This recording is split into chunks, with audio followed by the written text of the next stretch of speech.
আমি শুকনো একটা হাসি দিলাম। উনিও মুচকি হাসলেন। এমা, এটা কি হলো? এই মেয়েটা আমাকে চিনে। উনি শুভ্রর উদ্দেশ্যে বলে উঠলেন, তোদের দুজনকে কিন্তু বেশ মানিয়েছে। নীলিকে সেকেন্ড চয়েস দেওয়া হলে নীলিও হয়তো তোর জন্য রোদকে সিলেক্ট করত। শুভ্র অনেকটা জোর করে একটা হাসি দিলেন। হয়তো নীলি আপুর নামটা বুকে আঘাত করছে বারবার। মেয়েটি আমাকে বলল, এই যে রোদ, তোমার বর তো পরিচয় করিয়ে দেয়নি। আমি নিজেই ইন্ট্রোডাকশন শেষ করিনি, কি বলো? আমি মিথিলা, শুভ্রর ফ্রেন্ড। আমিও হালকা হাসলাম। আমি রোদ, আই মিন রোদেলা। মিথিলা বলল, শুভ্রর বউ, তাই তো? আমি মাথা নিচু করে নিলাম। ওনার মুখে শুভ্রর বউ কথাটা একদম বুকে গিয়ে লাগলো। তখনই শুভ্র বলে উঠল, আচ্ছা মিথি, এবার আমাদের যেতে হবে। কাল অফিসে চলে আসিস। বাকি কথা ওখানে কমপ্লিট করব, ওকে? কথাটা বলে আমাকে নিয়ে গাড়িতে উঠে গেলেন। আমিও মুখ ফুলিয়ে বসে আছি। দুজনেই চুপচাপ। হঠাৎ নীরবতা ভেঙে উনি বলে উঠলেন, কি ব্যাপার, এভাবে মুখ ফুলিয়ে বসে আছো কেন? এমনিতেই তো মুখে খই ফুটে। আমি কিছু না বলে মুখ ঘুরিয়ে নিলাম। উনি আবার বললেন, কি হলো, কথা বলছো না কেন? আমি দাঁতে দাঁত চেপে বললাম, ভাবছি। শুভ্র বলল, লাইক সিরিয়াসলি তুমি ভাবছো? আমি ব্রুকুজকে বললাম, তো? শুভ্র বলল, না তুমি ভাবো। শুনে অবাক না হয়ে পারলাম না। তো কি ভাবছিলে? আমি বললাম, এক্সকিউজ মি, আপনাকে বলতে যাব কেন শুনি? শুভ্র বলল, না মিসেস নওশিন আবরার কি ভাবছে জানার খুব কিউরিয়াসিটি হচ্ছে। জানিয়ে ধন্য করবেন প্লিজ। আমি বললাম, ভাবছি আমি কার পাকা দানে মই দিয়েছিলাম যে আল্লাহ আমার জন্য এমন ক্যারেক্টারলেস হাজবেন্ড চুজ করলো। ভাবনার বিষয়, তাই না? শুভ্র রাগী কণ্ঠে বলল, হোয়াট, আমি ক্যারেক্টারলেস? আমি বললাম, তো এতে কি সন্দেহের কিছু আছে? আমার তো নাই। আপনার বয়স কত? মাত্র 25, তাই তো? এই 25 বছরে অলরেডি 2টে বিয়ে করে ফেলেছেন, আর একজনের সাথে পার্কের কোণে দাঁড়িয়ে মাখামাখি করছেন। এরপর আর কোনো প্রমাণের প্রয়োজন আছে কি? উনি রাগী দৃষ্টিতে আমার দিকে তাকিয়ে আছে, যেন এক্ষুনি গিলে খেয়ে ফেলবেন। আমিও ডোন্ট কেয়ার ভাব নিয়ে বসে রইলাম। শুভ্র গাড়ি থামিয়ে বলল, আমি মাখামাখি করছিলাম। এমন বাচ্চা মেয়ের মুখে এইসব ফালতু ওয়ার্ড কই থেকে আসে? আমি বললাম, বাচ্চা মেয়ের বুইড়া হাজবেন্ড যখন এইসব অসামাজিক কর্মকাণ্ড করে বেড়ায়, তখন এইসব ওয়ার্ড অটোমেটিকই চলে আসে, বুঝলেন? শুভ্র রাগী চোখে বলল, আমি অসামাজিক কর্মকাণ্ড করছিলাম? আমি বললাম, তা নয়তো কি? এমন ভাবে মেয়েটার সাথে চিপকে ছিলেন, দেখে মনে হচ্ছিল হানিমুন করতে গেছেন। শুভ্র বলল, হোয়াট, লাইক সিরিয়াসলি? এইসব বাজে চিন্তা তোমার মাথায় আসতে পারে রোদ? মিটি আমার জাস্ট ফ্রেন্ড। আমি বললাম, জাস্ট ফ্রেন্ড? জাস্ট ফ্রেন্ড হলে গলায় ঝুলে পড়তে হবে নাকি? আজব।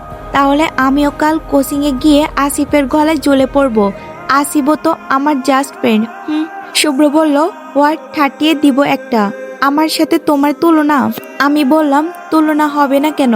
অবশ্যই হবে। মামার বাড়ির আবদার নাকি পাবলিক প্লেসে অন্য মেয়ের সাথে জড়াজড়ি করবেন আর আমি মেনে নিব বুঝি? কখনোই না। শুভ্র বলল, আমি মোটেও জড়াজড়ি করছিলাম না। So mind your language, stupid girl.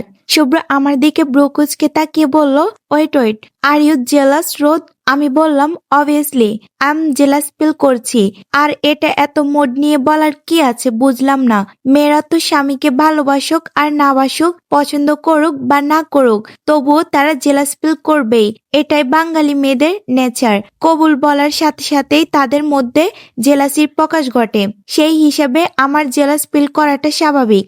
এটা আকাশ থেকে পড়ার মতো আহামরি কিছুই নয়। আর শুধু মেয়েরা কেন, আপনি মিস্টার আবরার শুভ্র যে আমাকে দু চোখে দেখতে পায় না, সেই আপনিও সাহেল ভাইয়ের সাথে আমাকে দেখলে তো জ্বলে চারকার হয়ে যান। শুভ্র মোড নিয়ে বলল, কে বললো তোমায় আমি জেলাস ফিল করি? জেলাসি আর তোমার জন্য ইম্পসিবল।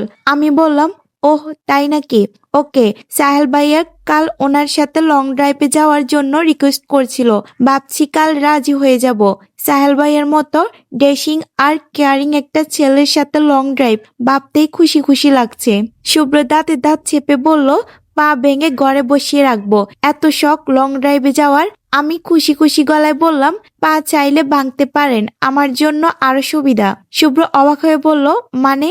আমি বললাম, সুবিধা তো সাহেল ভাইয়া আমাকে কোলে নিয়ে হেঁটে যাবে একদম বুকের সাথে লাগিয়ে।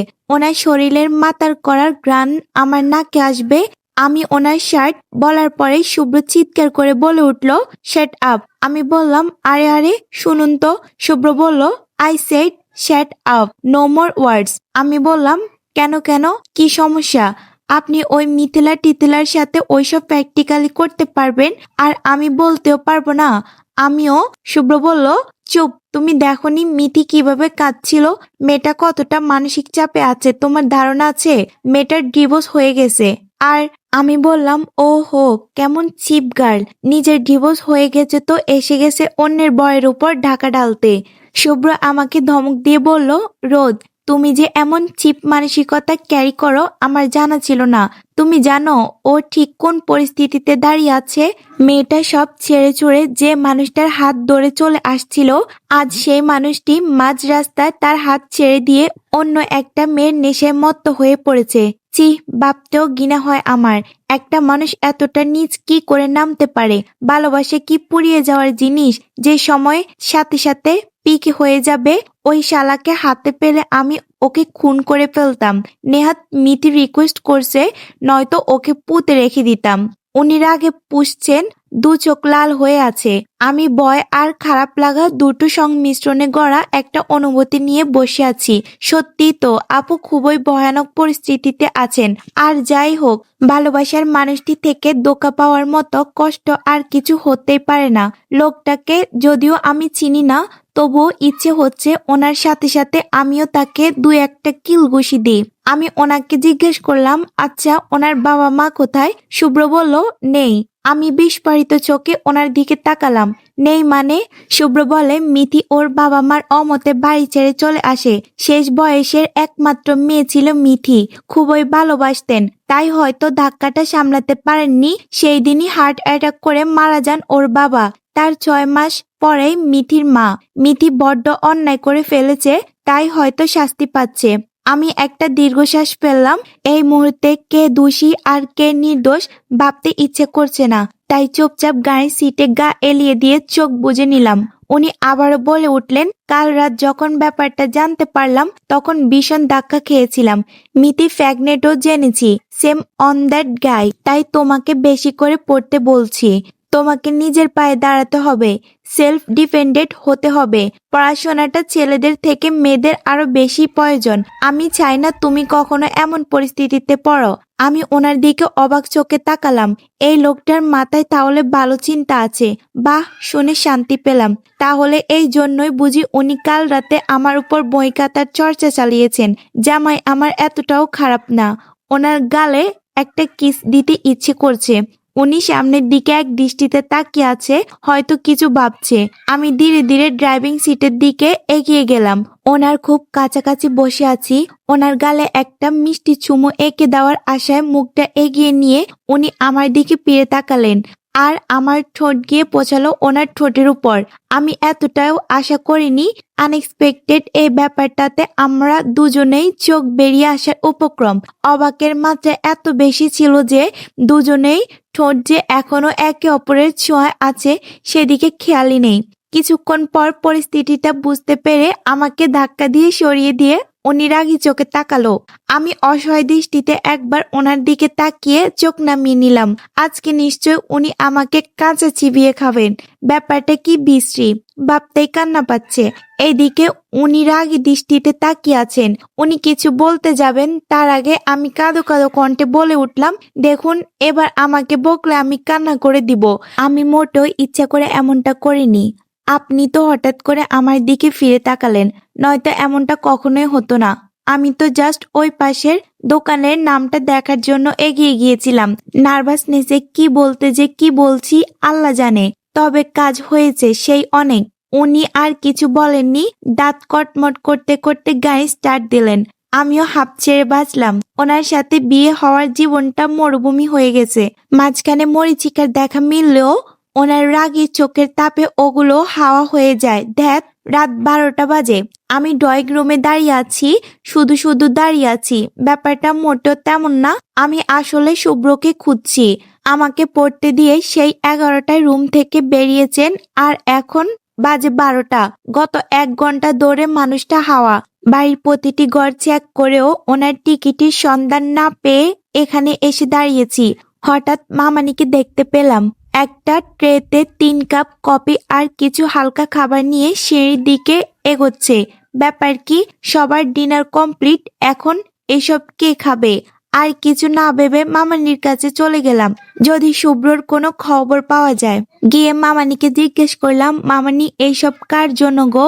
মামানি বলল, সাব্বির আর রোহান এসেছে, শুভ্রর সাথে ছাদে আড্ডা দিচ্ছে, এগুলো ওদের জন্য। আমি বললাম, ও এই ব্যাপার, সাহেব তাহলে আড্ডা দিচ্ছে। আমি বললাম, আচ্ছা মামানি, এগুলো আমাকে দাও, আমি দিয়ে আসছি, তুমি ঘরে যাও। মামানি প্রথমে না করলেও এক প্রকার আমার কথা রাখতে আমার হাতে ট্রেটা ধরিয়ে দিয়ে চলে গেলেন। আমি মনের সুখে সিঁড়ি বেয়ে উপরে উঠছি, কিন্তু চাঁদের দরজার কাছে এসে আমার পা যেন অটোমেটিক থেমে গেল। ওনাদের কথাগুলো আমার কানে স্পষ্ট। ওনাদের গল্পের মূল বিষয় যে আমি, সেটা বুঝতে বাকি রইল না। ওনাদের মুখে রোদ নামটা শুনেই থমকে দাঁড়ালাম। হঠাৎ সাব্বির ভাইয়া শুভ্রকে বলল, তুই রোদকে ভালোবাসিস? রোহান ভাইয়া বলল, চুপ করে আছিস কেন? সাব্বির যা বলছে তা উত্তর দে। শুভ্র বিরক্ত হয়ে বলল, তোরা প্লিজ চুপ করবি? এইসব বলতে এত রাতে এখানে এসছিস নাকি? ওরা দুইজন বলল, তোর যদি মনে হয় তাহলে তাই, এখন উত্তর দে। শুভ্র বলল, হয়তো না। ওরা বলল, হোয়াট হয়তো? একটা হয়তোর মধ্যে তুই একটা মেয়ের জীবন বেঁধে রাখছিস। সাব্বির বলল, কিন্তু আমার মনে হয় তুই রোদকে ভালোবাসিস, নয়তো ওই দিন রাতে আশিকদের ওভাবে পিটিয়েছিলি কেন? আর সাহেলকে ওর পাশে দেখলেই তোর রাগই বা লাগে কেন? শুভ্র বলল, ভয়। সাব্বির আর রোহান বলল, হোয়াট, লাইক সিরিয়াসলি? যাকে ভালোবাসিস না তাকে নিয়ে কিসের ভয়? শুভ্র বলল, হারানোর ভয়। সাব্বির বলল, ফাজলামো করিস? ভালোবাসিস না আবার হারানোর ভয়? সবকিছুর একটা লিমিট আছে। রোহান বলল, দেখ শুভ, আমরা সবাই জানি সাহেল রোদকে পছন্দ করে, তুই ওকে ভালো না বাসলে শুধু শুধু মেয়েটাকে ধরে রেখে কষ্ট দিস কেন? সাহেল ওকে ভালো রাখবে। শুভ্র চিৎকার করে বলে উঠল, পাগল হয়েছিস তুই? রোদ আমার বউ। সাব্বির বলল, রোহান ভুল কি বলছে শুভ্র?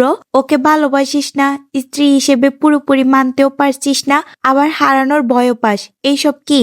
সাহেলের কাছে কি রোদ ভালো থাকবে না?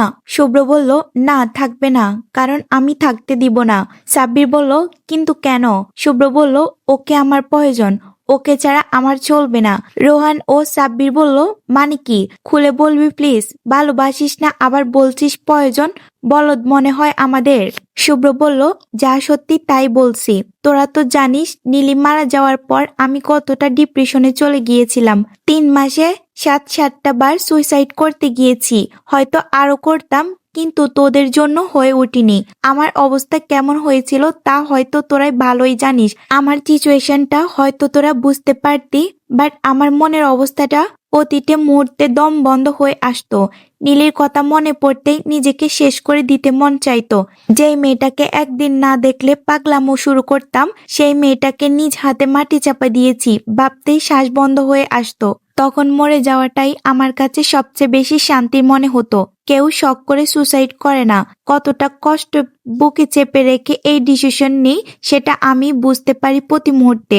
ভালোবাসাটা ভুলে যাওয়া কি এতই সহজ? তোদের কাছে বিষয়টা হয়তো অতিরঞ্জিত বলে মনে হয়, কিন্তু আমার কাছে নয়। তোরা ভাবছিস আমি কেন নীলিমাকে বলে যাই না, কিন্তু সত্যিটা হলো আমি ওকে বলতে চাই না।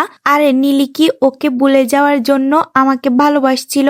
আজ ও নেই আর তাই আমি ওকে নিজের জীবন থেকে ছুঁড়ে ফেলবো, ভুলে যাব? এতটা নীচ আমি? আমার ভালোবাসাটা কি এতটাই ঠুনকো? কিন্তু হ্যাঁ, ভালোবাসাটাই জীবনের সবকিছু নয়। রেসপন্সিবিলিটি, ফ্যামিলির অনেক কিছু জড়িয়ে থাকে এই জীবনের সাথে। আমি শুধু নিজেকে নিয়েই পড়েছিলাম। এদিকে যে আমার চিন্তায় আমার মা অসুস্থ হয়ে পড়েছে তা বুঝতে পারিনি। একদিন বাবা আমাকে এসে বলল, মা নাকি 3 দিন যাবৎ হসপিটালে অ্যাডমিট। কথাটা শুনে আমি অবাক হয়েছিলাম। 3 দিন ধরে মা অসুস্থ আর আমি জানি না। বাবার কাছ থেকে জানতে পারলাম মার অসুস্থ হওয়ার কারণটা আমি। আমাকে নিয়ে চিন্তায় মা এতটাই অসুস্থ হয়ে পড়েছে, ছোট থেকেই মার আদরের ছেলে আমি। তাই হয়তো আমার অবস্থাটা মা মেনে নিতে পারেননি, আর আমিও পারিনি মার অবস্থাটা মেনে নিতে। তাই তো নিজের কষ্টটাতে হালকা পর্দা মেলে দিয়ে হসপিটালে ছুটে গিয়েছিলাম। সেটাই ছিল 3 মাসের মধ্যে প্রথম নিজের ইচ্ছে ঘরের বাইরে পা ফেলা। মাকে দেখে বুঝতে পেরেছিলাম মাকে বাঁচাতে হলে আমাকে বেঁচে থাকতে হবে, আর বেঁচে থাকতে হবে সুস্থভাবে। শুরু হলো অভিনয়, নিজের সাথেই যুদ্ধ। প্রতিটি মুহূর্তে নিজের অস্তিত্বটাকে হারিয়ে ফেলছিলাম।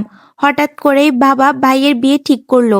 ডক্টরদের ধারণা মাকে হাসি খুশি রাখলে খুব তাড়াতাড়ি সুস্থ হয়ে উঠবেন, আর মাকে খুশি করার এটাই বেস্ট ওয়ে।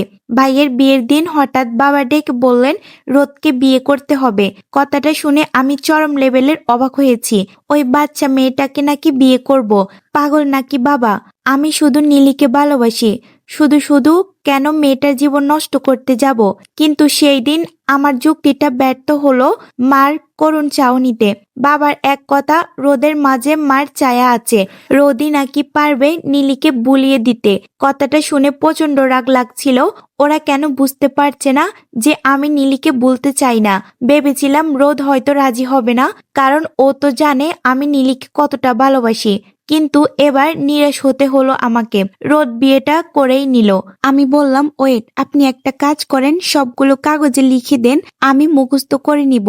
শুভ্র রাগী চোখে বলল তুমি আমার সাথে ফাজলামো করছো? আমি বললাম তো কি করব শুনি, আমি কি বাবু নাকি যে? হঠাৎই মামানি বলে উঠলো কিরে তোরা ঝগড়া করছিস নাকি? কথাটা শুনে দুজনেই দরজার দিকে তাকালাম। দেখি মামানি দাঁড়িয়ে আছে একটা লাল শাড়ি নিয়ে। আমরা দুজনেই থতমত খেয়ে গিয়েছি, কি বলবো বুঝতে পারছি না। আমাদের এভাবে তাকিয়ে থাকতে দেখে মামানি আবারও বলে উঠলেন কি ব্যাপার, তোরা ঝগড়া করছিস? কিন্তু কেন?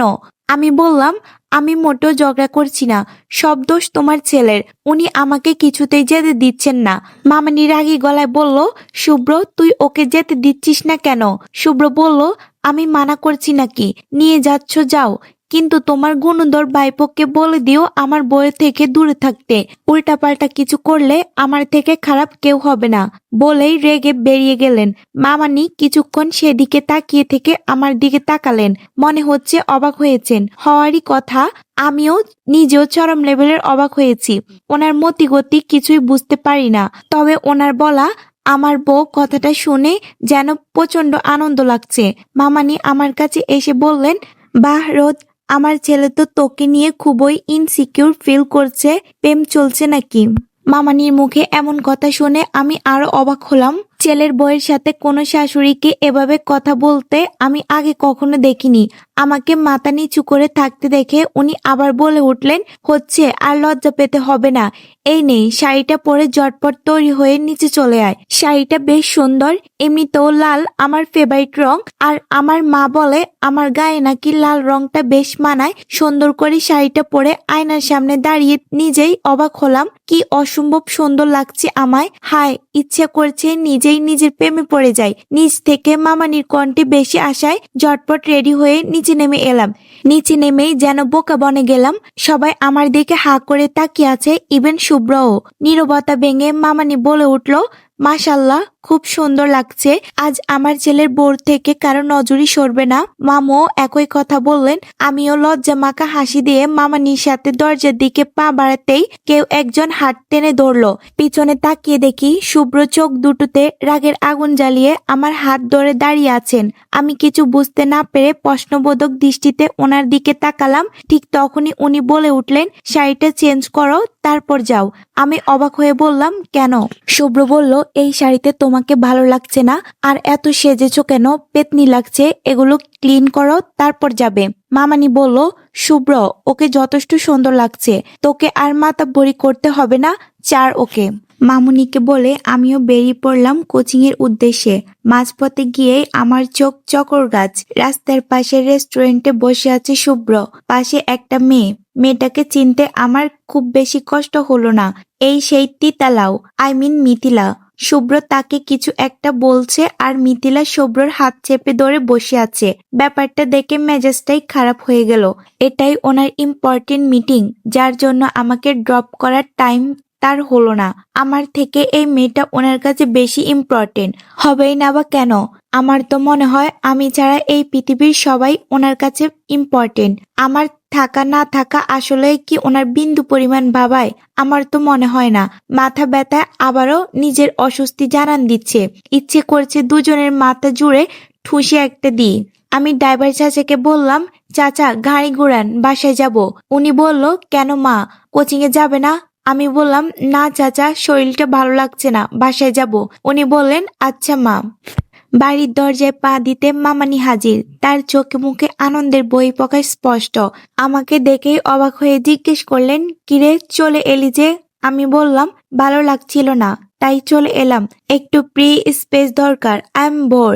উনি বললেন, তাহলে এক কাজ কর, আমার সাথে শপিং এ চল। আমি বললাম, হঠাৎ শপিং এ কেন মামানি? মামানি বলল, ভাইজানের বাসায় যাব, কতদিন পর যাচ্ছি, তাই ভাবলাম ওদের জন্য কিছু শপিং করে নিয়ে যাই। তুই আমাকে হেল্প করবি, তাছাড়া মাইন্ডটাও ফ্রেশ হয়ে যাবে। চল না মা। আমি হালকা হেসে বললাম, আচ্ছা চলো। উনি গালে হাত রেখে বলেন, লক্ষ্মী মেয়ে চল। প্রায় 2 ঘন্টা ধরে শপিং মলে ঘুরে বেড়াচ্ছি, এখনো একটা শাড়ি পছন্দ করতে পারেনি মামানি। তার ধারণা তার ভাবিমাকে যেন তেন জিনিস দেওয়া যাবে না, অবশ্যই স্পেশাল শাড়ি দিতে হবে, তাই এত ঘোরাফেরা। একটা দোকানের সামনে দাঁড়িয়ে আছি, আমার চোখে মুখে বিরক্তি স্পষ্ট। হঠাৎ পিছন থেকে কেউ একজন বলে উঠল, এই শাড়িটা কেমন? কথাটা শুনে আমি আর মামানি ফিরে তাকালাম। সাহেল ভাইয়া ফিরোজা রঙের একটা শাড়ি নিয়ে দাঁড়িয়ে আছেন। শাড়িটা দেখে মামানি বেশ খুশি হলেন বলে মনে হলো। খপ করে শাড়িটা নিজের হাতে নিয়ে তৃপ্ত হাসি দিলেন, দিয়ে সাহেল ভাইয়াকে বলল, থ্যাংক ইউ বাবা, শাড়িটা আসলেই সুন্দর। সাহেল ভাইয়া মুখ ঘুমরা করে বলল, চাচিমণি তুমি কি আমাকে থ্যাংক ইউ দিছ? মামানি কনফিউজ হয়ে বলল, তুমি কি আমায় চেনো? সাহেল মন খারাপ করে বলল, দেখছো চিনতে পারোনি, আমি সাহেল। মামানি বলল, সাহেল? আরে তুই তো তাল গাছের মতো লম্বা হয়ে গেছিস। সাহেল ভাইয়া ভাব নিয়ে বলল, শুধু লম্বা? মামানি বলল, হ্যান্ডসামও হয়েছিস। ওনাদের কথা শুনে আমি হেসে দিলাম। তখনই মামানি আমাকে ইশারা করে বলল, ও রোদ, শুভ্রর। সাহেল মুচকে হাসি দিয়ে বলল, রোদের সাথে পরিচয় হয়েছে, সেই দিন শুভ্র আর রোদের সাথে দেখা হয়েছিল।